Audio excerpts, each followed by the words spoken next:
A classic is a book that has never finished saying what it has to say. Italo Calvino, The Uses of Literature. The NES was a revolutionary system, one which took itself seriously, one which had direction and vision, one which controlled a horde of quality games, one that rebuilt a decimated industry, breathed new life into the corpse that gaming had become, and became the gold standard and platform for decades of gaming to come. It also gave us a wealth, and I mean wealth, of iconic classics, games that have never and will never cease to be loved. This is perhaps nowhere truer than with one of its purest champions, considered widely, and by myself, to be one of the greatest video games ever, Super Mario Bros. 3. In my view, it is the perfect video game, and certainly the best in the entire Nintendo library. Being the third best-selling NES game ever further proves that point. Super Mario Bros. 3 is the ideal sequel. It combined previous platforming precision with new elements of gameplay. These revolutionized the way these games were played, adding a world map between stages, introducing bigger, complex levels filled with multiple exits and secrets, implementing a new item acquisition system, giving the protagonist the ability to fly. All of these additions add up, and the sum is a game that defined the youth of my generation. I'm sure nearly everyone my age has somewhat similar memories of those golden afternoons spent in front of a tube TV, exploring what seemed then like an endless 8-bit world of simple, innocent magic. Even people who weren't gamers and never became gamers were influenced in some way by Super Mario Bros. 3. It remains a family memory. The game represented an entire world for the Mushroom Kingdom. Mario and Luigi must rescue Princess Toadstool and save the sovereigns of the kingdom from the evil wiles of Bowser. They begin in a grass world, World 1, and advance through multiple stages and dungeons, bonus levels, until they reach the castle at the end of each world. Each castle contains a king who has been transformed by some diabolical means, with Toad pleading with you to be the hero. The brothers must then face one of the Koopalings, who are not Bowser's children, by the way, and capture the magic wand to change each king back to normal. They then advance to the next world until reaching World 8, where the King of Koopas himself awaits in a tortured land of hellfire.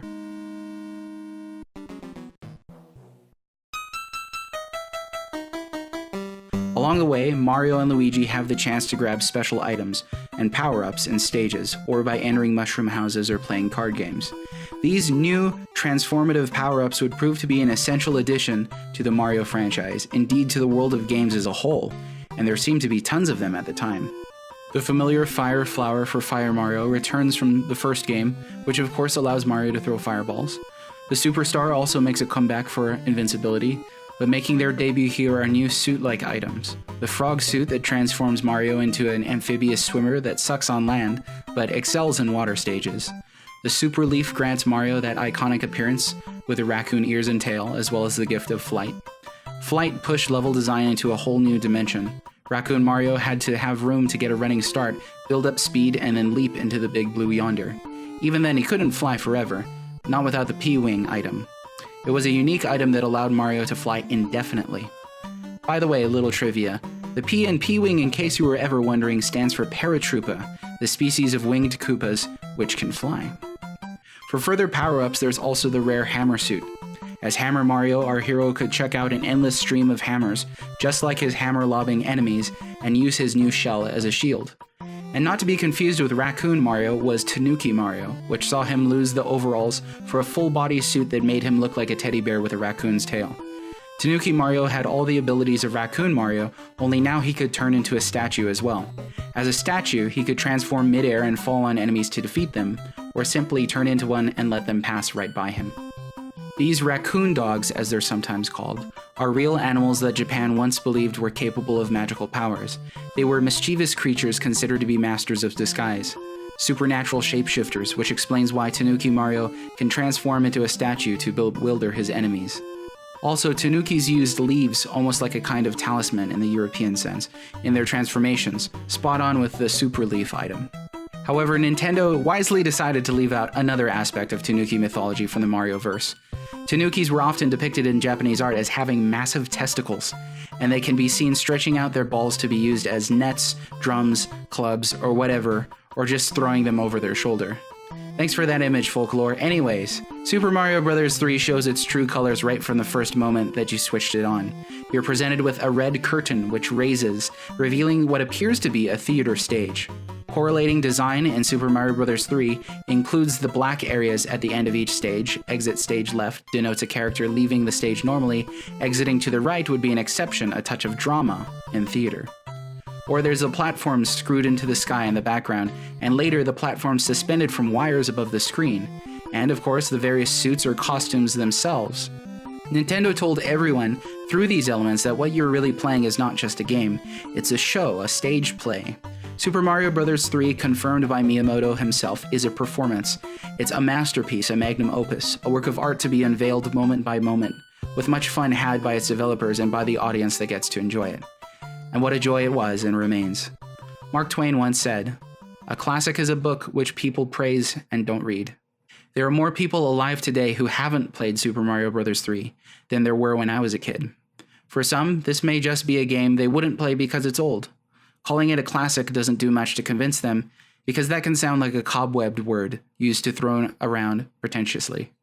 Yet I'm convinced it's more than nostalgia that makes Super Mario Bros. 3 great. If you've never played this game, my dear friend, you must. You simply must. It is your duty. Delight is something a lot of games today lack, and you'll find it in droves here. Remember this, classics never make a comeback.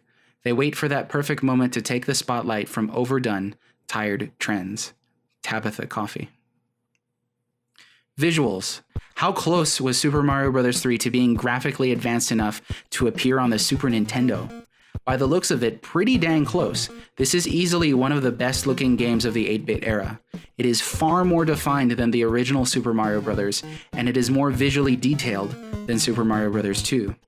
Its character and personality is evident from Mario's own increased versatility of movement, from the dancing bushes and trees of the world maps, from the glistening brick blocks, and from the horde of unique enemies in the armies of Koopa. This will sound silly, but when I was younger, I almost believed this game was alive, that it was like a real world. Of course, I knew better eventually, but not even the 16-bit update in Super Mario All-Star, or the later visual facelifts, could even do much, in my opinion, to improve upon timeless 8-bit charm. One of my favorite things about NES-era music is the distinctive sound. There's always that electronic hi-hat percussion, that gravelly bass, that 80s rock influence. However, in the case of Super Mario Bros. 3, some of those ingredients were preserved, but the game sticks to its guns and ends up sounding completely unique. Instantly recognizable are its steel drums and reggae beats, its frantic piano for the aerial stages, its echoes for the water stages, that eerie noise of the dungeons. In fact, this is a surprisingly varied soundtrack, and that's from a time when most comparable games had only a few songs. The original Legend of Zelda had less than a handful. Each of the 8 worlds had their own overworld track, further infusing musical detail into a game full of little details. At this point, how could Mario games get any better than the solid platformers that sold in the millions? By each of the aforementioned additions to the gameplay, and the scores of secrets that left you with the feeling that you could never tell what was next, what was lurking around the corner, or what was down that pipe. But truly, the zenith of secrets is the item that is now the blueprint for video game secrets, the warp whistle. There are several of them hidden throughout the game. Maybe you can think right now of a few places Mario could find one. Using a warp whistle let you skip ahead to new worlds, or even to the very last world, Darkland, allowing you to tackle Bowser at nearly any point in the game. Super Mario Bros. 3 could be shorter or longer, depending on your mastery of its many secrets, knowing where the whistles were. All these items and power-ups meant that the complicated stages could be played differently in each run. You could access your items from the overworld map and begin a stage with, say, invincibility or an automatic super leaf. The difficulty of a stage could change dramatically for better or worse given the right item choice. Multiplayer. This is the paragon of two-player games. Mario and Luigi were the poster children for multiplayer. You were Mario and kid brother or sister was stuck with his color-swapped twin.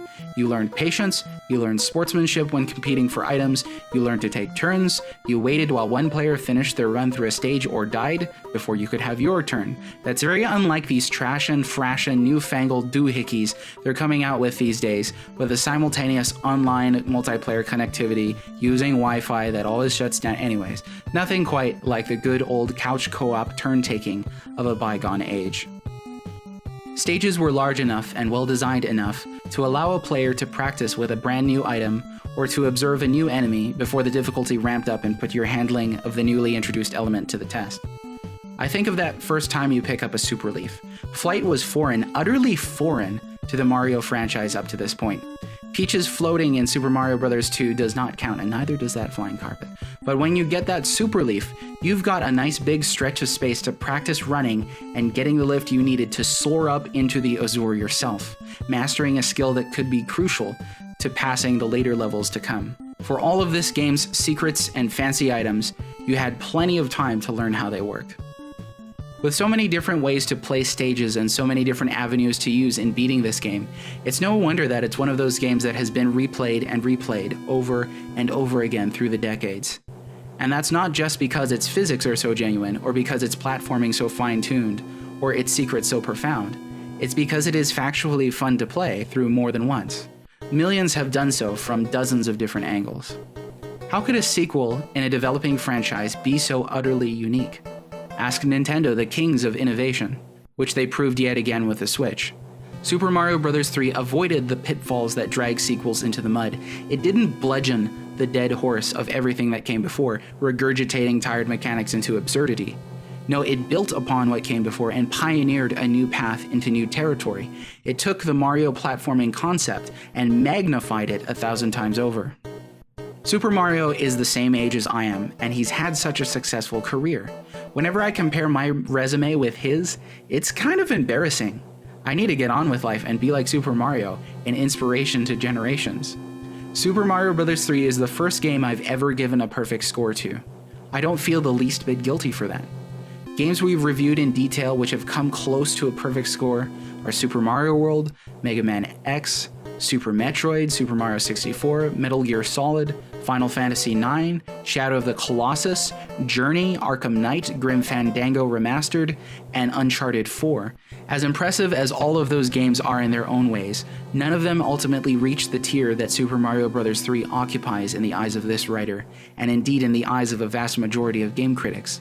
None of those games have become as iconic, have had as much influence, are as technically perfect, and are as magical as the game which allowed us to fly. And is there anyone on Earth who has never dreamed of flying? That concludes this audio review.